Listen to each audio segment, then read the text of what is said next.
Hello, spiritual gangsters, and welcome back to another episode of the Spiritual Gangster Podcast.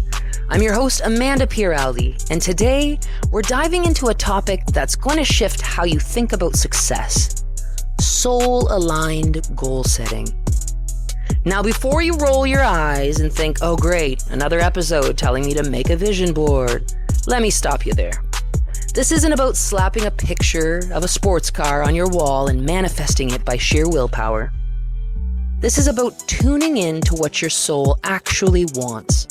Not what Instagram tells you it should want, not what your neighbor wants, and not what your past self thought you'd need to be happy. If you've ever set a goal, achieved it, and then thought, okay, now what? Why do I still feel empty? Then this episode is for you.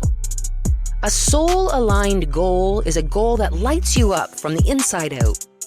It's the kind of goal that's expansive, not heavy. It's rooted in who you truly are, not who you think you have to be to look successful. And here's the kicker. Most of us are taught to chase goals that are purely external. The job title, the number on the scale, the car, the house, the 6 a.m. hustle routine we don't even like. And when we get those things, sure, it feels good for a minute. But then that nagging emptiness comes back because our soul is like, hey, that's cool and all, but not actually what we came here for. Let's have some real talk. You might be chasing ego-driven goals if you feel drained instead of inspired while working towards them. If you're constantly comparing yourself to others, wondering if you're doing enough. If you achieve something and instantly feel like it's not good enough. If your goals are based on proving someone wrong instead of living your truth. Or if you have zero joy in the process, only stress about the outcome. I've been there. I've set goals that looked great on paper, but felt like carrying a 50-pound backpack uphill. The difference between a soul goal and an ego goal is that a soul-aligned goal feels like a pull, not a push. Okay, so how do you start setting goals that feel good and don't burn you out? Let me break it down. Tune into your values. What actually matters to you? Not what your friends or your family say should matter. Not what society says is winning. Ask yourself, what do I want my life to feel like? Choose goals that support your energy, not deplete it. If the goal you're chasing makes you feel tight, anxious, or constantly not enough, it's probably not aligned. Soul goals feel like exhaling. Ask your why. When you set a goal, ask, why do I want this? Keep asking why until you get to the root. If your why is about proving yourself to others, that's ego. If it's about living in alignment, that's soul. Break it down intuitively.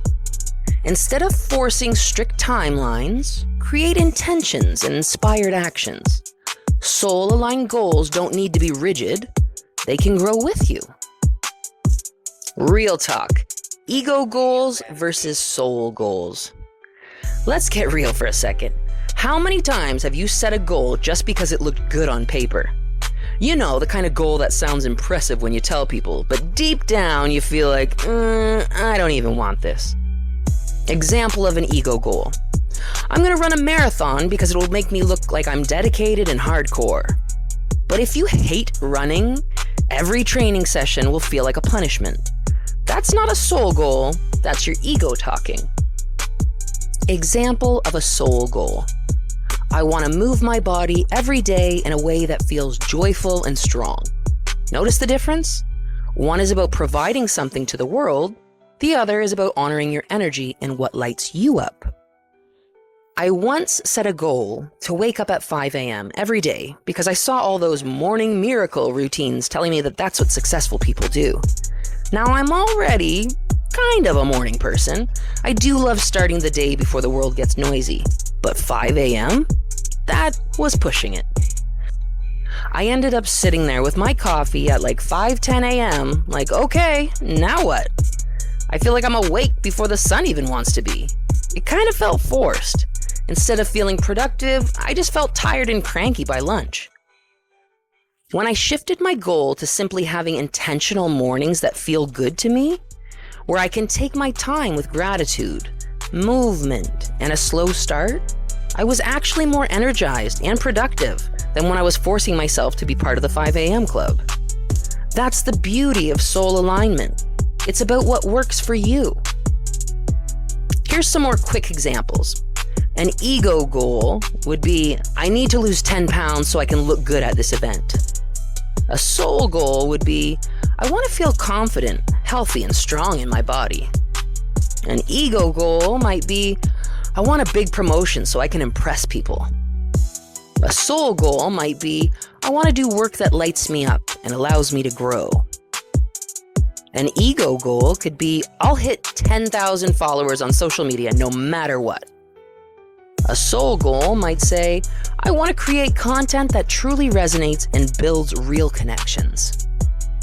Here's some soul goal rituals. Morning alignment check-in. Ask yourself, what's one action today that feels light, aligned, and exciting? Do that. Journaling prompt. If nothing stood in my way, no fear, no doubt, what would I want to create in my life? A visualization ritual. Close your eyes and imagine how achieving your goals feel. Not just what it looks like, but the actual feeling.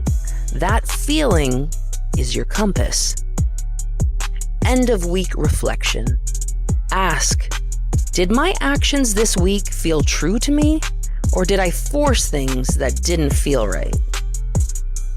Here's some soul journaling prompts.